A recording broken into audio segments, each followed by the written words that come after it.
And somehow, as a genre film, you're almost safer. You know, there are festivals and there are avenues and there, you know, kind of like, you know, would anyone like to kind of elaborate on that? Well, there's definitely a framework that you can follow that means you'll find a home for your movie and you'll get a return on your investment, and everyone will leave happy and want to work with you again. And I think that's been interesting to see that kind of model morph over the years, because initially when I started producing films with After Dark, the budgets were $1 million, and that was kind of seen as low budget, and it was a very logical framework to go make a, you know, contained movie with a genre element. And now the films that are coming in that are being submitted to us are $300,000 budgets or even smaller, and these films are literally made for nothing with, you know, skeleton crew, and those are the films that are getting picked up because the distributors don't have to lay out quite so much money to secure those. Have any of the others of you sort of like gone through that you know, painful process with a film of yours where it's like it just looked like it was never gonna, it wasn't hitting kind of like whatever maybe you spent more than you wanted to or something like that, and at the end of the day maybe it was a happy ending, maybe it wasn't, I don't know. I'd be curious to kind of hear if, you know, being a genre film helps or doesn't in that situation.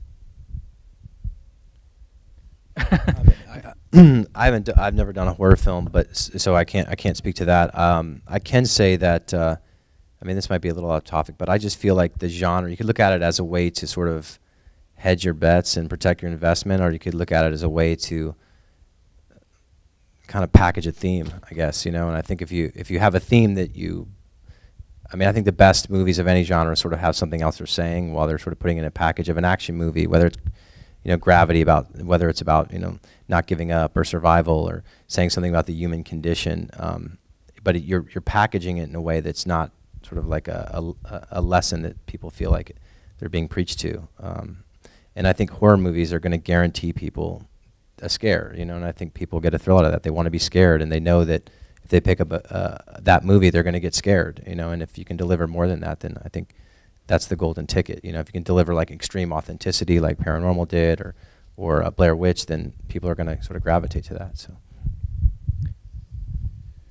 I mean, I definitely can speak to one movie we made. We made a movie called The Hole that Joe Dante directed, which came about, I mean, it was a script we really liked. It was a very Joe Dante kind of a movie. I could not find a filmmaker that was in that tone, that sort of fun, Amblin, Saturday matinee, you know, all the stuff that most of us here probably went to go see in the 80s. And I mean, the film turned out well. I mean, it's not an amazing movie, but I think it's a solid film.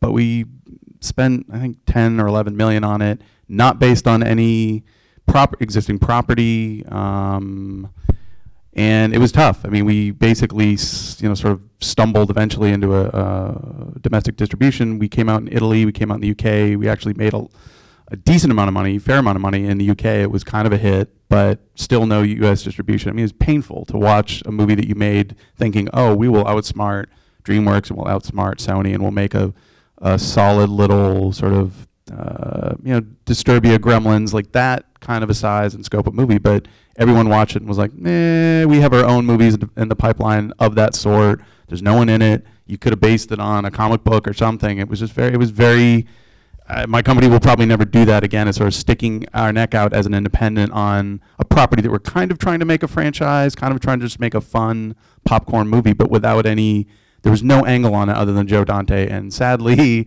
except for a couple of old foreign sales buyers, nobody knows who Joe Dante is, sadly.